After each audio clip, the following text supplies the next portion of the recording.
We're just here with Isla. She's here for day training. She's actually Oakley's brother who's done quite a bit of training with us. So we're working with her through day training, and we'll most likely be doing some private lessons as well here.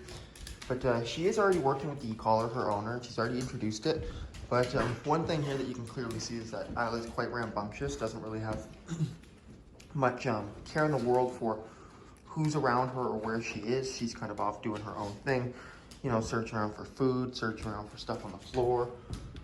And you can see just not really much attention to the fact that she's pulling on the leash or the fact that I'm here. If I say her name, Isla, Isla come, Isla, Isla come. Good, that's pretty good. So she's listening there, but you know, she's obviously quite excited. Looking around, sniffing, pulling. She was just jumping on the counter too, which we'll probably see in a second here. Excuse the messes.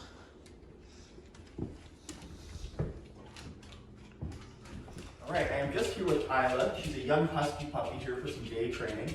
She's already got some past experience with the e-collar. Her owner's already conditioned it to her with certain commands and in certain contexts. But one issue that the owner is really struggling with is Isla's over-arousal. She pulls on the leash, she gets excited around other dogs, and she especially plays in a little bit too over-excited of a manner with her brother at home, another husky, Oakley, who also trains with us. And so we're going to be teaching Isla here. We're going to be conditioning the e-collar in regards to her excitement and in regards to her behavior of trying to move towards things that cause her excitement or that get her aroused, right? So the way we're going to be doing that is using some food. I have a package of cheese in my pocket here. So it smells really good. It's mozzarella, or Havarti cheese, I should say. We're gonna take this package out, we're gonna open it up, we're gonna let her have a sniff of it. We're gonna set it down on the ground behind me in this area over here. You see I have a slip leash here, I have the e-collar in this hand. This is set up here so she can't actually access this item. So at no point during this exercise will she get this food item.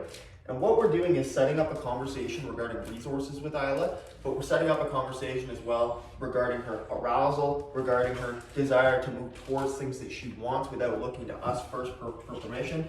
We're going to be creating some deference and most of all some respect and leadership with her, right? This is such a fantastic exercise for gaining those leadership points with your dog. It's a resource claiming exercise is what we call it, and the e-collar is our favorite tool to use for this, but you can use a number of different things for these exercises like spatial pressure, pet corrector, etc. Right now we're going to use the e-collar. That's what Isla knows and she's conditioned on, and the way we're going to do this is by taking this food item, setting it down on the ground open, and letting her move towards it. The moment she moves towards it, we're going to say no and apply a correction on our e-collar using the stimulation. So she's going to feel that stimulation as soon as she moves towards it. We're going to mark it with no, so she's pairing those two things together. No, then apply the stimulation and step in towards the dog. So we're also adding in some spatial pressure there to this resource claiming exercise. It's such a fantastic exercise because it's a conversation dogs understand and that they have between other dogs, right? And so we're kind of using a dog-to-dog style of communication here. We're just using modern technology to have that conversation. Regarding food, in this case, you can use toys, you can use other dogs, which is actually what I was trying to pull over towards right now, is the other dog that's over there, and we will definitely do that. But to start with, we're going to use this. So we're going to set our e-collar up to what we know is most likely a pretty motivating level here for Isla. She actually has quite a bit of persistence to pull here. So we're just going to cycle through these levels here, see what we can find.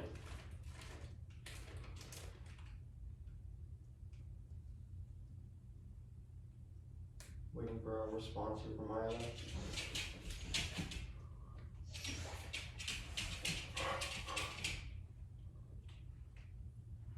Keep going up, pulling on the leash, just gently.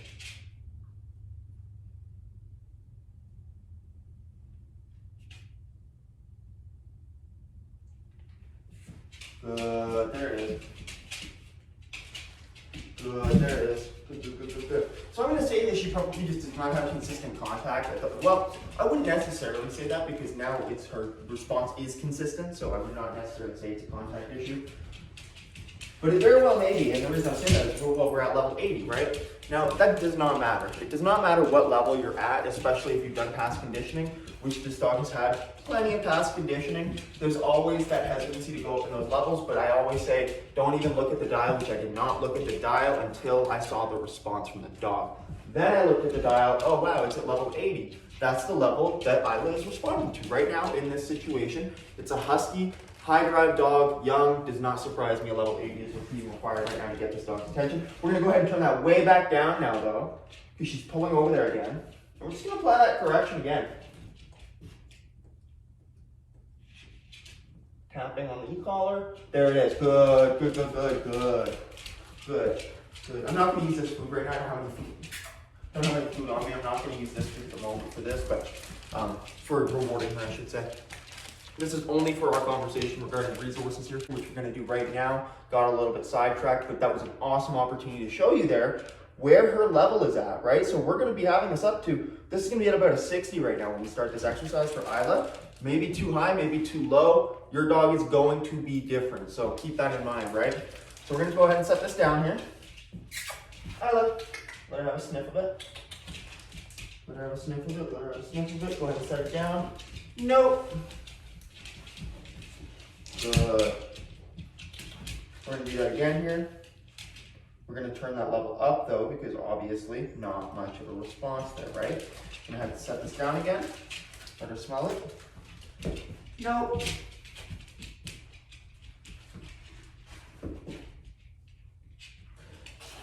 Good. Nope.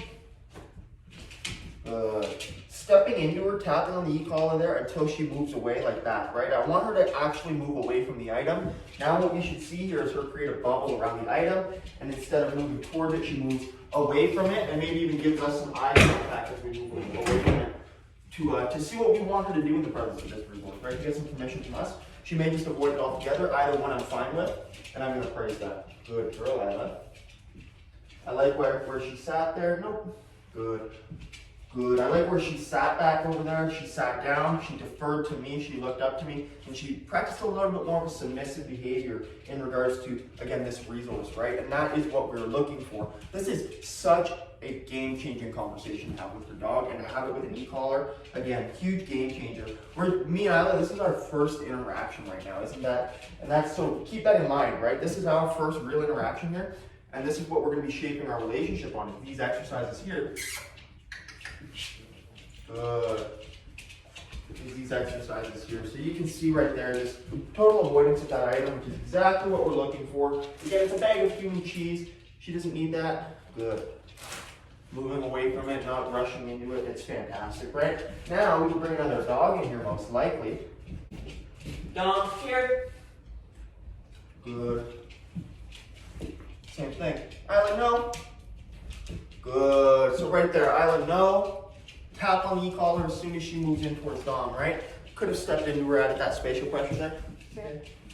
Camera right goes towards it, so I had to just stop filming, delete some videos real quick, and then come back to it. But, okay, so here's what we're looking for already, right? We gave Isla that little correction. I know we got that on the camera just before the camera cut out there. We gave Isla that correction level 60 on the e-collar. As soon as she went in towards Dom, we had the conversation before that with the resource, with the food, and so we've set that up in a couple different areas.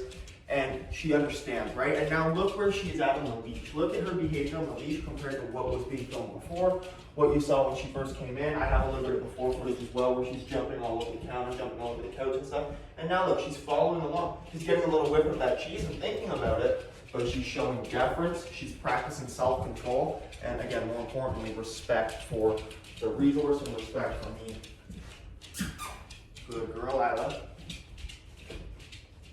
Not pulling on the leash, following, right? All from one exercise. Isn't that crazy how this can be? Again, guys, I'm telling you, this exercise, game changer for dogs, for your relationship with dogs, right? Game changer to do it with the right tools as well, with the e-collar. Again, you can use things like a squirt bottle, a pet corrector, fantastic. The squirt bottle is a really, really fantastic tool for this. And so, again, we've conditioned the no marker as well with this, right? So no is very, very powerful to Isla now.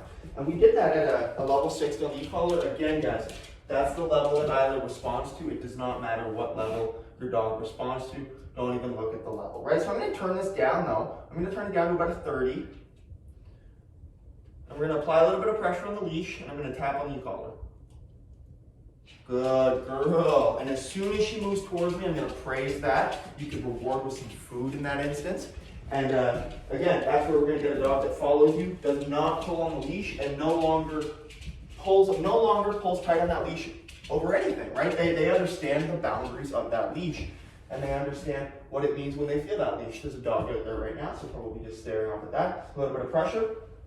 Good. No tap required. We're only going to tap on that Ecollar there if she doesn't immediately respond to that tiny, tiny bit of leash pressure.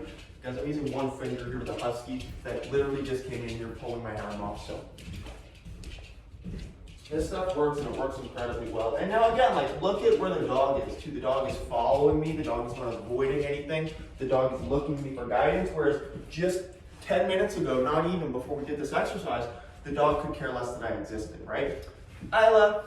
Good. The dog was way more interested in every single thing else in this environment. Everything else was for this dog just 10 minutes ago. And now it understands that, hey, there's somebody else here that I gotta start following around and looking up to for a little bit of guidance, right? And now again, right here, we'll do a note if we need to. Good job, Isla. Good job. And so it's fantastic. It's such an easy exercise, especially if you have the right tools and the right know how to do it. Good job, Isla. Good job. Not climbing on me, not jumping on me. Good job. I really encourage people to do this or hire a training professional to help you do this. It's not, something I necessarily recommend everybody do at home unless you're comfortable with it. This is a good video example of this. Cesar Millan does some very, very good video examples of these exercises that the average pet owner can do very easily with no tools, just a slip leash and your energy and body language, spatial pressure. Tyler Luto, resource claiming on considerthedog.com, a really, really good resource for this exercise and breaking it down into smaller, more easy to understand, easily digestible steps. So a lot of great resources out there, a lot of really, really amazing trainers that do really, really amazing work with behavior, promoting these exercises and having incredible success with them and with their clients, right, using these exercises. So keep that in mind, keep this in mind what you see here, and yeah, this is one of the first things we do with almost every dog that we get in our program is these exercises right here. So good job.